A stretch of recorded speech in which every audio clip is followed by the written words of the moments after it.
Welcome to Leaders and the Arena. My name is Jenny Whitener, CEO of Bridge Innovate. We are a global network of business strategists, consultants, and designers that team up with you to spark distinctive strategies, courageous leadership, and agile change. This podcast is designed to share valuable insights and lessons from our clients and network to support your growth journey. According to the American Psychological Association, 89% of workers at companies that support well-being initiatives are more likely to recommend their company as a good place to work. And this applies to leadership too. According to McKinsey, over 90% of CEOs are already planning to increase investment in leadership development because they see it as the single most important human capital issue their organizations face. How can leaders assess their sense of self-awareness? How can they improve? What can leaders do in order to measure their self-awareness in the context of leadership? Today, our program on the importance and the power of self-awareness of leaders. We are so excited to have you join us today. If you're joining live, I just invite you to use the chat to introduce yourself and to those that are participating in the organization in today's program.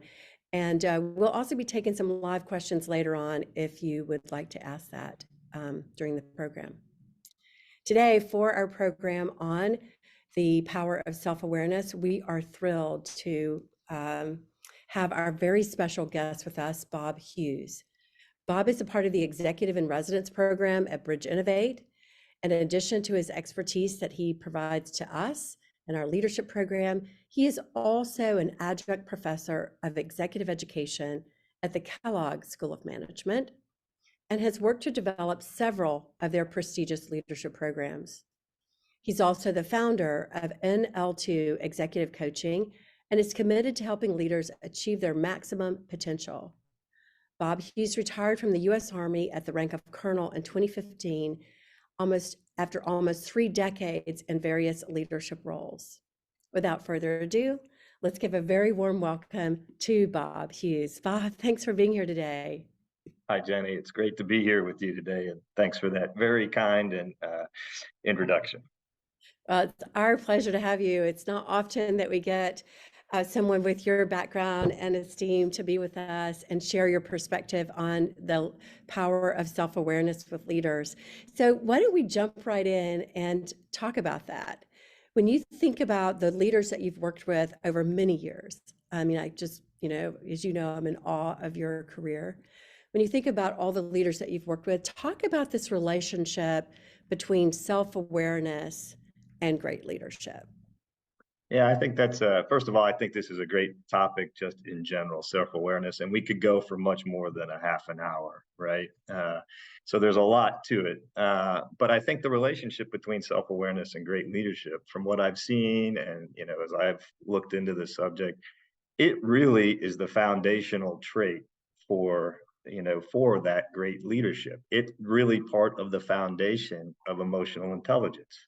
There's 4 domains of emotional intelligence. Self-awareness is the first, self-management, social awareness, and relationship management. So it really is sort of at the core of great leadership. And I think what's important to think when we talk self-awareness is to really understand what the, kind of what the definition is of self-awareness. And it's really understanding your strengths, understanding your weaknesses. But it's those I think most of us kind of focus on. We understand that, but it's more than that. It gets into knowing your emotions, understanding your tendencies and your behaviors. And here's the part I really like, and we talk about this, and the impact on others. Understanding all that, but understanding the impact that all of those have on others. And so that's what I think really it's the foundation, as I said before. It really sets the stage and is a door opener for so much more of people's leadership. Mm-hmm. Yeah, I really love the fact that you're calling that component of the impact on others out, because I think often in working with leaders, they'll go through an instrument or they'll look at something that gives them a profile and they think they're done, but they're really not, right? It's Right. that next step that you're talking about that's so critical. It's like understanding who I am and understanding how that has impact on others. And I think just to build a little bit more on that first question is I think that the leaders I've seen, the leaders when I read about different things, and even myself, is that self-aware leaders are really comfortable spending time with themselves. And when you spend time with yourselves, you're thinking about you as a person and what your actions are, and maybe how you led today in that meeting, or how you interacted with a senior leader or with a group of people. That is building your self-awareness. And so they're really comfortable going off however they do it, whether it's through a journal or just finding quiet time, but they're very comfortable spending time with themselves and thinking about themselves. Hmm. Well, that's really important because in today's environment, we are all, short on time, right? And what I'm hearing you say is that it's not just that they understand the importance of who they are and their attributes, how it impacts others, but they spend time exploring that in whatever way that is, right? It could be a long bicycle ride, right? Yeah, It yeah, could be a reflection time over a cup of coffee or whatever that is, but they're exploring it. They're intentionally thinking through it. When you think about that, talk to me, why is it so difficult for leaders to develop self-awareness? What gets in their way? well, I think you touched on one of these, right? We're busy, right? Yeah. And we're inundated with everything, and we can't be without, our phones and email and all that. And I think that's one reason is just the reality of the world. And really, you have to carve out a disciplined approach to this, right? It doesn't have to be hard to build that self-awareness, but it has to be a disciplined approach. But to to to to answer why is it so difficult, a couple of reasons. There's a ton of reasons, but I think that it's very easy to convince ourselves that we're already self-aware. We can rationalize it. Of course, I know myself. And as we talked a little bit at the beginning, we get focused on knowing our strengths and our weaknesses. Those come in assessments. They come in all different forms. Maybe it comes in a performance review, and we get comfortable focusing on just those two aspects, but we leave out the other part, the emotions, the tendency, the behaviors, and how do all these impact others? And so I think we just get comfortable focusing on strengths and weaknesses and not really understanding the rest of this idea of self-awareness. The other reason is I think, we're focused on our team. As a leader, you're focused on other people and directing and getting others to follow and go in the direction that you're trying to get them to go. And I think that, and I often use this term, when I talk with the executive audiences that I work with, is taking a pause to think about yourself, right? We're so focused on our team, our organization, other people, that we often tend to forget about ourselves. And that's the other reason why I think it's hard to do that. And yet, all that to say, one of the big things from this conversation today is I think you have to be disciplined about it. It doesn't have to be hard. It can just be spending a couple minutes over coffee thinking about some of the things you do, your behaviors, and just spending that time with yourself. But a disciplined approach is one of the things I've seen. A habit, whatever you want to call it. Right. That's very interesting. And You I got it. What I do have to say, though, and if you don't mind, because this no, is no, go important, ahead. is that if you've read the book or the book out there by Tasha Eurich, I think it's called Insightful, and she's done a lot of work on self-awareness. And what she finds is that in her work, only 10 to 15% of us are really self-aware. That leaves a wide gap between that to make up the rest of the 100%. And it takes two parts to be self-aware. You have to think about yourself and know yourself, but you need to have others perspectives as well. But we'll get into some more of that in a minute. Mhm. Well, I think, one thing I'd want to know your perspective on this question around why is it so difficult for leaders to develop self-awareness? You mentioned about, having the habit of taking a pause and really reflecting on your leadership, reflecting on your behaviors. Um, how, One of the things I'd just be interested because of your coaching business Mhm. is that I often find leaders um, are, I don't know if the word is uncomfortable, but it's almost like they need a sounding board. They need, like, I'm observing this about myself. Okay, I have this data, right? And I just had this interaction, and maybe it didn't go the way I thought it would go. And I'm wanting to understand what my behavior and the reaction I got from that behavior, why that happened. It feels like they need somebody to talk to about it. Do you find that, or is it something that most people can just figure out on their own? Well, I think a coach could certainly help do that. And in some of the coaching I've done, that has come up. I've had a leader, and this is just coming top of mind, a leader that said, I pride myself in getting ideas from my team. But recently I got some feedback that said, in the meetings, you're giving us all the solutions, and so that kind of stopped him in his tracks because he always felt how he sees himself that he was open to the ideas, and he truly was. But he had fallen into, because of whatever reason, feeling like when there a problem came up, he had to solve it and he had to provide all the solutions. And so, that kind of course corrected him. And I think what's important here, as we talk about this topic, feedback is important. You have to see yourself and you have to work at that. That's one part. But you do need the perspectives of others because if you're not, you really don't have alignment. And that's where Tasha Urich's work is at the heart of her work is seeing yourself, but then having others' perspectives as well, and that gets that true self awareness. Mhm. Right, I can see that, and probably not only through a valid instrument of feedback, but just having the opportunity to check in with your team and having more sort of Right. that frequent, almost casual ability to have a conversation about your feedback. Absolutely, and I think that feedback is very, very important. That's another, and asking for it and being specific about it. For instance, you could have ask, somebody on your team. I see myself as very approachable, right? But I'm interested in your perspective of that. Do you feel like you can talk to me and all that? And you might get the answer, yes, absolutely. Or you might get the answer, well, most of the time your door's shut, and that could just be an unintended consequence that you're doing. So these are the behaviors part that you have to spend some time thinking about. Right, good point. So when you think about building on that, right? What do you have to see? What are the indicators that a leader would start to see when they know that they're leading with a good sense of self-awareness? What types of things would be observable?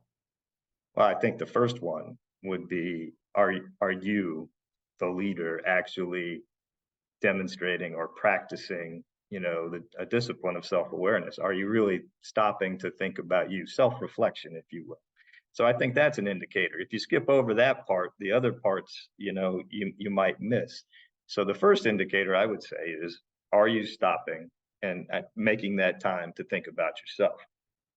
The second one I think is an indicator, and there could be a much longer list here, but can you recognize and manage your emotions? Right? Can you recognize? So it's not just it's identifying those emotions and in different situations, understanding how you are when you're stressed. What sort of behaviors come out when you're under a lot of stress? Do you tend to give more guidance under stress? Do you tend to give less guidance when you're under stress? Are you more agitated when you're under stress? Starting to know these emotions helps you manage them. For whatever reason, in my personal background, under stress, um, and I saw this in many performance reviews or feedback, was that it said calm under pressure. And so I had to think about that a little bit. And generally I was calm under pressure. Now that doesn't mean inside that I'm not having a little bit of anxiety, but understanding that if I showed while I'm under stress, you know, too much urgency or some other kind of emotion that I didn't want to intend, it's going to have could have a disabling effect on the rest of the team. It could impact others in a way I don't want them to. And so I think the second part is to recognize your emotions, your management, your tendencies, different behaviors that come out in different situations.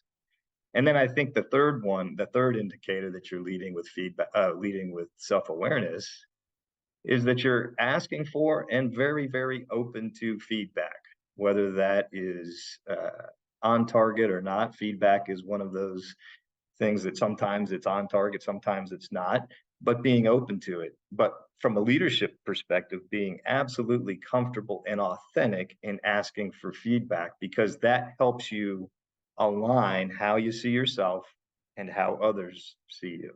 So those are three ways I think that are indicators. Mhm. Really great. And I love the fact that you're asking for that feedback on a frequent basis. And then you might have hopefully the mindset of being confident humility. I learned that from reading some of Yeah. Adam Grant's work. Like, can you really soak it in? So you're getting this feedback, but can you be confident enough and humble enough to really deeply listen to what that person's saying, and then and reflect on, well, how might my behavior need to change even further, or what actions may this mean that I need to do differently, kind of thing.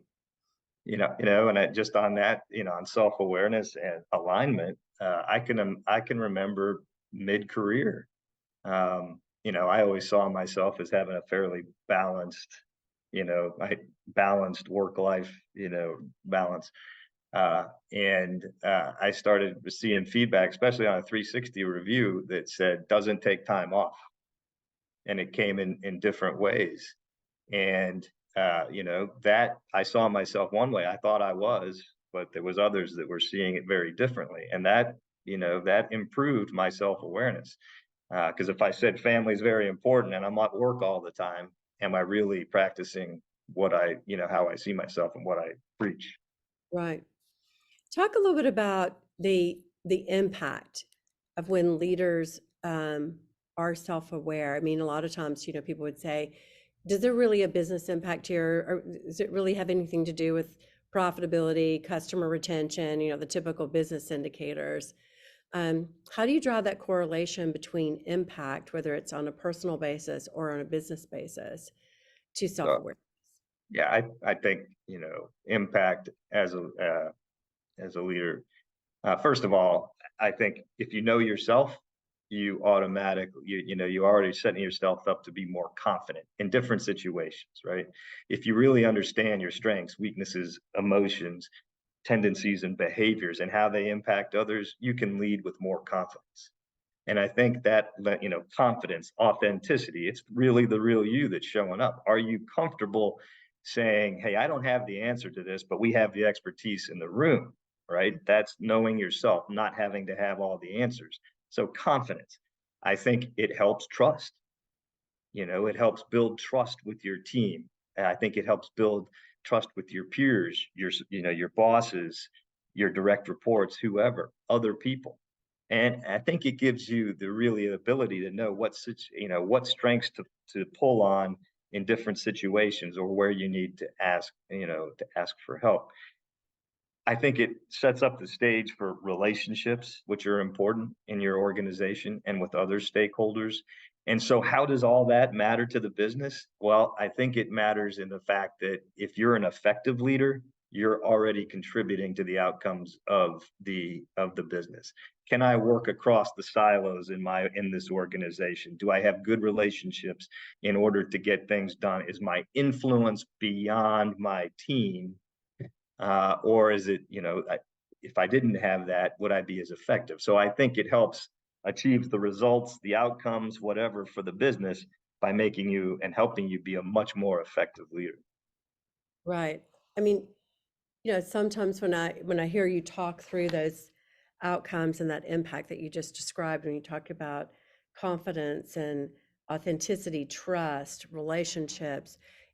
On the other side, what I hear executives talk about is we need to move faster. We need to have speed. Well, we know from the literature and from the research, trust is critical for speed, right? Relationships is critical for speed. Then you'll have people talk about on the business side, we need to change faster. Well, what's needed for that? We have to have somebody that's confident enough to express a vision. We have to have a leader that is self-aware enough to build relationships across and help people to get from where they are today to where they're going. So I think even on the creative side, on the innovation side, I think leaders who are self-aware and can bring in the strength of others, knowing that that may not be their strength, but they need to bring in someone who has a perspective on something or who has a background in a particular arena or sees things differently, and they're confident enough to not be threatened by someone who brings in different ideas than they do. Then so the outcome of that is higher degrees of innovation and creativity in the marketplace. So I love the fact that these foundations that you talked about being confident, authentic, trustful, and the relationship side feeds all those types of business outcomes. And I like the example you talk about, speed, new change. We got to move faster, right? Well, imagine if you weren't self-aware and you came back from the meeting and they said, hey, and the message you had to say is, we've got to move faster here. And you demonstrate that to your team. It comes across like that. They get all stirred up, but you may not have communicated correctly how we're going to do it versus managing those motions and say, yes, we're going to move fast. Here's what we're going to do. I need some help here, but creating a sense of calm with your team and getting things done versus what is that impact on others? If I come rushing in out of breath, we've got to get this done, drop everything, these are the kind of situations that comes up. Right. Tell me, when you're working with leaders, how do you help them or improve their self-awareness? What's important for them? We talked about, what it is. We've talked about the impact of being self-aware as a leader. How do you move the needle on this? How do you improve? Well, I think the first thing is, again, it's finding the time that I like to say discipline, right? Because if it's a disciplined approach, then you're doing it routine, whether it's once a week, every 2 weeks, once a month, whatever. There needs to be some frequency where you ask yourself some open-ended questions, and you don't always have to answer the why. Okay. So the why can lead you down some other paths that you don't want to go. But, what was it that sparked my reaction in that meeting? What was it that made me, feel angry or excited, right? And it's not always bad. What was it? And you can start to really get a handle on your emotions. So asking yourself some questions, how did that meeting go? How was that interaction? What did I like? What wasn't, how did I feel in that moment? Those are ways. And I'm not, super you know, touchy-feely, if you will, on this thing. But asking yourself those questions is one way to do that. In what situation, think about the situations that you've been in when you've been under stress. How did I act under that situation? What did I like about how I acted? What can I improve in the future? And then, I think one of the biggest things that helps you improve is there's no one right answer in order to find the right approach to this. If it's sitting by yourself with coffee, fine, or tea or whatever. If it's journaling, that's fine.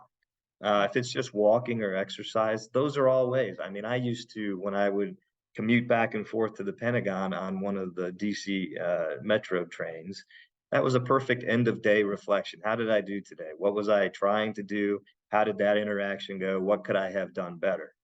As simple as that. Just thinking about it is one way. The other way I think that's really important here, and I've mentioned it a couple of times, is to take a sheet of paper, and I just call it the self and others exercise. How do you see yourself? Write it down. Write a couple phrases down. Write a couple phrases. How do you see yourself? And this can come from assessments too, self-assessments that you've done.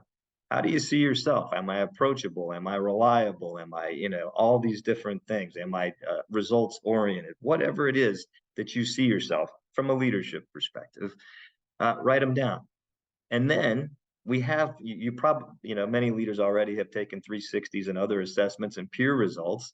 Well, then go look at that data and see what others said for you and get that other perspective and see where they align. And what you'll get out of that is a list of things to either ask for feedback about specifically, explore, right? Maybe I need to explore this idea of doesn't take enough time off, like using my example.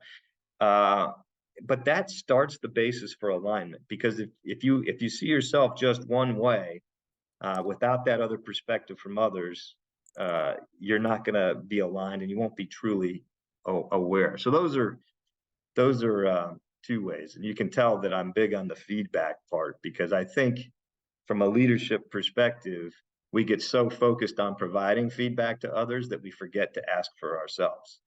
Uh, and, we need it just as much as we go. So, Well, one of the most interesting feedback sessions that we've recently facilitated at Bridge was with a senior executive team of a large, manufacturing company. I think they were about 5 billion in revenue. And the CEO wanted to have this level of authentic discussion among how they behave with each other. yeah, So I think oftentimes when we think about self-awareness, many times we're thinking about ourselves as managers or as leaders with subordinates. But there's also this part, especially at the senior executive level, of how you're interacting with your peers.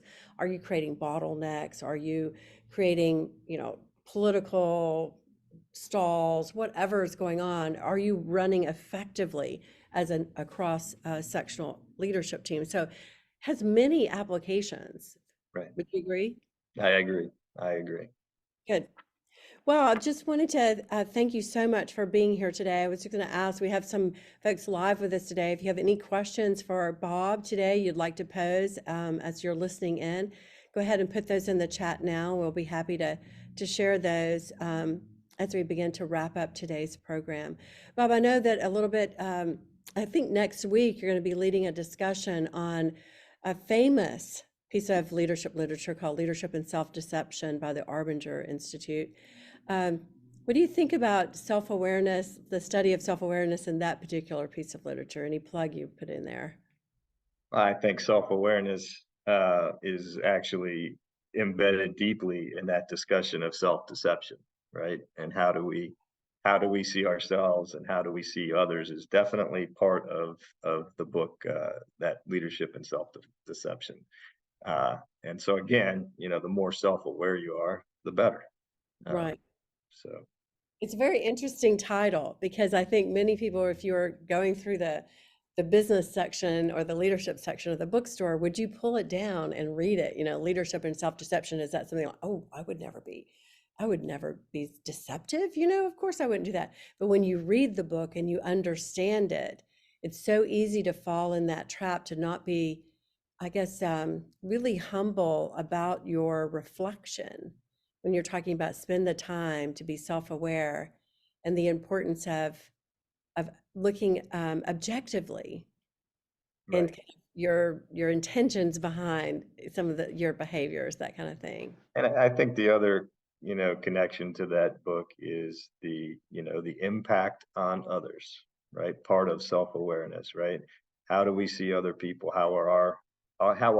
Do our actions impact the others that we lead, work with, or interact on a daily basis? Right. We have a comment that came in from one of our participants today. She was saying, I think I'm self-aware and reflective person, but as a woman, when a woman does it, she gets punished for it. How would an aspiring woman leader deal with that? So I think she's, at least from reading her comment, you might be able to see it here as well. It sounds like she's saying, I think I'm self-aware and reflective as a person, but as a woman, when you do that, do you get punished for being aspiring, like to want to grow more and do more? So what's your perspectives there? Well, I think that's a question that would take a little bit more discussion probably than we Right. have time for. And I, what I don't like that's in the comment is that it's that there's that the person feels that there's some punishment involved with it. I mean, Right. self-awareness is part individual. And as I've said, it requires, getting some feedback from others. And I hope that's not where the punishment is coming from. In Mhm. terms of aspiration, I would say it's, from a somebody that's been a leader and had aspirations. It's okay to have aspirations, and you should continue to do that. And I think that, I'd have to know more about from a coach's perspective, Right. where where that where that friction is occurring and where you see that as being punished, to answer that more in depth. I wish Right. I could more, but I don't. First of all, don't take away aspiration is good, and you should have it. Self-awareness is good, and it can support your aspiration. And so, that's kind of my comment on that. Right. I would agree with you. I think there are so many challenges that our world faces today. We need leaders who are aspiring to do more, be more, Yeah. solve more. Um, yeah. So continue. I would encourage you Yes. as Don't give up. I see the don't comment. give up. Don't Yes. give up. Don't Don't give give up. up. Try different approaches. You know. Yep. Absolutely. Well, as we wrap up today's program, Bob, thank you so much for being here. We always ask all of our guests this one final question as we wrap up. As a leader in the arena, what is one piece of advice that you would share with our listeners today? I I would say, first of all, first part of this, don't be afraid to step up. We need leaders to step up. We need good leaders, and from good leaders we get great leaders, and right now, really good and great leaders are in high demand. And so step up and don't be afraid to fail from that, right? You're going to have setbacks. I had setbacks. Everybody does. But the second part of this is be a lifelong student of leadership. Okay. Leadership is not a subject that you take a couple classes and get it figured out. You have to have experience. You have to get into that arena, as you say. So don't ever think that you have it all figured out. Those are the leaders that get derailed. Those are the leaders that stop growing. So keep striving to be the best leader that you can. I mean, I'm still learning.